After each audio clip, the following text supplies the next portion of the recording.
evening, and for GenevaTV.org, I'm Kevin McCarthy, and welcome to a very ominous-looking Burgess Field. But what different would you expect on the night after Halloween? Now, it's been overcast all day long, and the rain has been falling for the last few hours. I am extremely cold and really wet, but for the next half hour, I am going to do my best to tough it out and bring you an awesome pregame show. Now, welcome an even more special guest, Mr. Jay Schwab, to the show. He is the head sports editor for the Kane County Chronicle. And now, Jay, a lot of people have questions about this visiting St. Pat's team. Not a whole lot of people know much about them, but I know you do. What can we expect out of this St. Pat's offense tonight?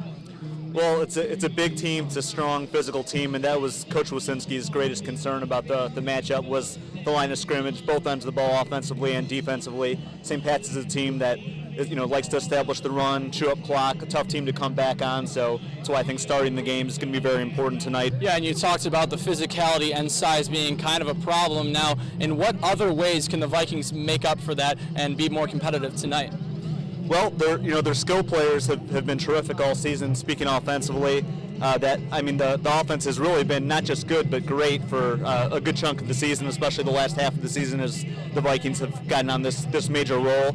It's a drizzly night, so probably for a passing-oriented team that might not be the best news. Although you can look at it both ways. Obviously, the receivers know where they're going and that whole side of it. But on the other side of the coin, the ball is going to be a little bit slippery and so forth. But Santa Catarina's had a great year at quarterback, and obviously everyone knows all about Temple and Brown and some of the targets in the passing game that have clicked so well. So if those guys can play close to the level that they've been at recently, Geneva is certainly going to be in the game. And now I'm going to welcome once again my color partner, Brandon Navigato. And Brandon, how about a prediction for tonight? What do you think the final score is going to be? I've got Geneva 34, St. Patrick's 21. I've got us moving on next week to play Schaumburg. Oh, Brandon, that's a wide margin, and I agree with you. I think the Vikings are going to take home the bacon in this one. I think they get the win, but I think it's a closer game. I'll take the Vikings 35 and the Shamrocks 28.